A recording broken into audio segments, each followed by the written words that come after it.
Rewind a few years, I've got an idea for an online course. I'm sure that it's going to help people, and I create the online course and I put it online, and then eventually, after struggling a long time, I finally make my first sale, and then I decide to completely rebuild it on an entirely new platform. It sounds crazy, right? But I'm actually glad I did it, and I'm going to tell you why, what it cost me, and what I learned as an entrepreneur along the way. I'm Carl, a UX designer and online course creator, and I've got a confession. Even though I love Kajabi, I actually didn't start my online courses on Kajabi. I started on a different platform. I first started out on Podia, which is a simple platform that you can use to sell digital products and online courses. Podia was nice, but in the end, it just didn't have the functionality and the power that I required. And we'll talk more about that in a bit. So I took the plunge and I rebuilt my entire online course on Kajabi. And Kajabi is what I still use today. So I'm not going to talk all about the different features that Kajabi has. I've got other videos about that, but I wanted to show you how I've been able to leverage Kajabi for my online courses and what all this process of switching taught me. So the first thing that I learned is you've got to start small because that's the most strategic thing you can do. So when I first started out, I really didn't know what I was doing, and I wanted something cheap. I didn't want to be paying a lot each month, for something expensive like ClickFunnels or whatever when I didn't know what I was doing. So I picked Kajabi because their first tier, their lowest tier, was free. And keep in mind, this was my experience on Podia years ago, like 2019, 2020.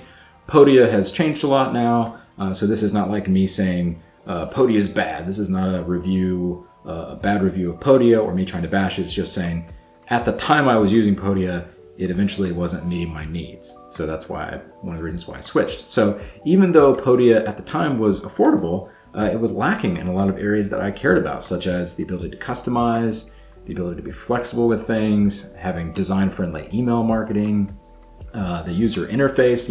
Since I'm in the tech industry, I really care about how the user interface works, and also being able to templatize things.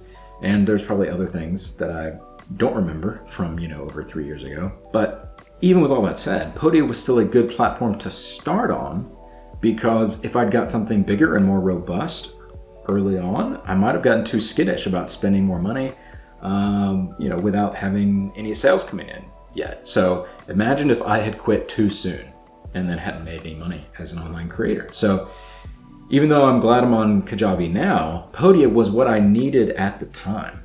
And so I'm glad I'm started there because it enabled me to learn, to grow, and then to move on to a platform that I think is better overall and especially fits me better. And so that's why, despite your most ambitious plans, it's always good to start small, right? That's okay. And you can start small on Kajabi too. More about that in a minute. Another thing I learned is that user experience is paramount. And I mean that in two different ways. Now, since user experience is my day job, that's always kind of top of my mind, but this is doubly important for an online course creator like you, because there are two sets of users that you have to factor in. That is yourself and your students. So you want to have a system which is easy and efficient for you, that you enjoy, yes, but also you've got to have a platform that makes the learning experience seamless for your students. And that is another reason why I'm so glad I switched to Kajabi. Learning might be all about outcomes, but in reality, the journey is part of the outcome for a learning experience, because that's how learning is consumed. It's consumed through a process. And that experience is itself one of the outcomes of the learning. So whether you're making an online course or a YouTube video or whatever, you've got to keep the user's learning experience at the top of mind at all times. Next thing that I learned is that customization is a two-edged sword. One of my biggest gripes back in the day with Podia was that I kind of lacked the freedom to customize as I wanted. And thankfully, this is an area where Kajabi gives you ultimate control. If you're an experienced developer, you can even go in and do custom code for yourself, or you can hire somebody to make custom code, or you can buy a customized template. There's a whole online market for people who have coded custom templates. So there's all kinds of ways out there that you can customize things. But even though that's one of the reasons why I love Kajabi and why I think they've flourished, the ability to customize everything in sight or on your site is a sword that cuts both ways. So with so many features, it's taken me a little bit of time to get comfortable with the ins and outs of what's customizable and how to do so. And the more customizable something is, the more complexity you introduce into the system. Thus, you've got to be picky with what you customize and why you're customizing it. So I've got a lot of landing pages on Kajabi, right? And some of them look better than others, whether it's, a few pixels here or there, or a page break or whatever. If there's something that doesn't look exactly like I'd want it to, because I'm not a UI designer, because I'm not a developer, I've learned to just let it go. Because I have to remind myself that as long as my message is being communicated on the page, then my users are hopefully going to have an optimal experience. And so I don't want to try to customize too much, even though I could, because then that's going to, have me focusing on the things that aren't going to bring much benefit, right? If you think about the 80-20 rule and things like that. Ironically, my desire for customization brings a little bit of tension with my next piece of advice, but I think I've been able to find a balance for that. And that relates to minimizing points of failure. This is, to me, one of the main selling points of Kajabi. It is an all-in-one online business platform. So everything you need to create an online business is all in one place. Email marketing, Kajabi. Website, Kajabi. Landing pages, Kajabi. Sales funnel, Kajabi. Like, all of it is just in one place. And while this might mean that there are some other platforms out there that have specialized products that can do small features or functionalities a little better than Kajabi, this is just a design trade-off, since so many things are design trade-offs. And to me, that is worth it. I would rather have Kajabi, which has a B+ in everything, or an A- in everything, than have to have 5 or 6 systems that all do an A+ in that one thing, and then add all this complexity to try to connect them all together. Because I was trying to do that in the past, and it was just overwhelming. So in that way, having everything all under one umbrella saves me time and effort, both when things work out well and when things break. And Kajabi is really good, so things don't break often. When they do, it's usually a user error. By minimizing points of failure, and I've been able to streamline what I need to do to create new leads, to retain subscribers, get repeat sales, all that stuff, I've basically taken my tech stack and consolidated it. So I know where to look to fix things when things do break, or when something's not working the way I think it should from a marketing perspective. So by minimizing points of failure, you can actually make things a lot easier for yourself. And that's another reason why I'm glad I switched to Kajabi.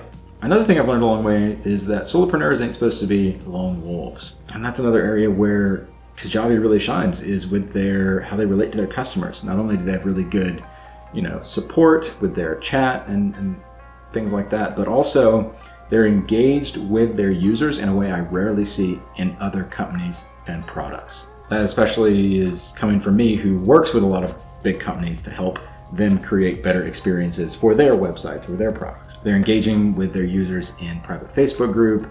They're constantly updating Kajabi's feature sets without raising the prices. And so that community makes me feel supported as a creator, because being a solopreneur does not mean you've got to be a lone wolf entrepreneur. I mean, having good customer service is not a new concept, but Kajabi's commitment to its customers through all of these different things that it offers, like their university and their onboarding calls and their chat and their Facebook group and their new features and just the perks that they offer once you hit these sales goals, all of these things has showed me something that I'd really never thought of. And that is, as an entrepreneur, it's easy to feel like you're doing everything alone, but that's not the ideal. When you're more supported, you're more successful. Customers who feel safe enough to take risks are therefore able to focus on the long-term success of their own businesses. And so, because I felt like Kajabi had my back, I was mentally kind of able to shift my focus onto what mattered, and that's generating content, honing my sales funnel, and serving my students. And that has just made a huge difference to my online business. Now you might be thinking, okay, you've learned all this stuff and you're real glad that you switched to Kajabi and all this, but it must have been hard to switch, right? Well, that's true. It did cost me. Switching to a new platform was costly, not just because Kajabi charges more, but because it took a lot of effort to migrate all of the content. Now, if you're worried about the actual cost, I think you get a lot more functionality and features. So switching to a new platform did cost me. It cost me because Kajabi is more expensive than Podia. I wasn't paying anything for Podia, and I kind of at the time was getting what I was paying for. I didn't want to upgrade to one of the paid versions of Podia, and so I had limited functionality. And now that I pay more for Kajabi, I see it as I get so much more functionality than I could have imagined. And so in that way, Kajabi is more valuable. Not only is it more expensive, but you're paying for that extra value. Kajabi is more valuable to me than the other options out there. The other thing that it cost me is just all of the effort that it took to migrate all of the content. I won't give an exhaustive list, but I had to create a whole new digital storefront, a whole new sales funnel, new navigation, branding, footer. I had to migrate all of my email subscribers. I had to re-upload all of my course videos and make all these new images and just all this stuff that I can't even remember. And it was a relief when I'd completed this huge migration. But at the time, I was still wondering, like, is all this effort gonna pay off? Have I made a big mistake here, by switching to Kajabi? But it took me a year or two to find the answer to that. But I can give you an answer that yes, it was worth it, because even though it was hard, it was worth it because moving to Kajabi enabled me to scale further and avoid having to use a bunch of different tools for one purpose, and was able to simplify my workflow and my life. Not long after I switched to Kajabi, my business started to grow. And so look at what Kajabi sent me after I hit their first sales goal. They gave me this care package and I became a Kajabi hero. And that's what I mean about solopreneurs needing to feel supported and not be lone wolves. And so to me, that is success. Not that I got a free pair of socks or a cool shirt, but it means that I was able to bring a vision that helps and enriches others to life through hard work. And Kajabi enabled me to do that. Now, I'm not any kind of Kajabi millionaire, because there are Kajabi millionaires out there. I'm not a Amy Porterfield or a Jordan Rayner, but 2 years after switching, I'm still using Kajabi and now even advocating for it and helping create training for other people to get on Kajabi. And that should tell you something. Also keep in mind that it's not so much having the right platform, but how you use that platform. In the filmmaking world, I was in film school, a lot of us would argue, what's the best camera? And it's like, well, if you have a camera that does all the things you need it to do, then it's how you use the camera. And that's why this is not a hit piece on Podia.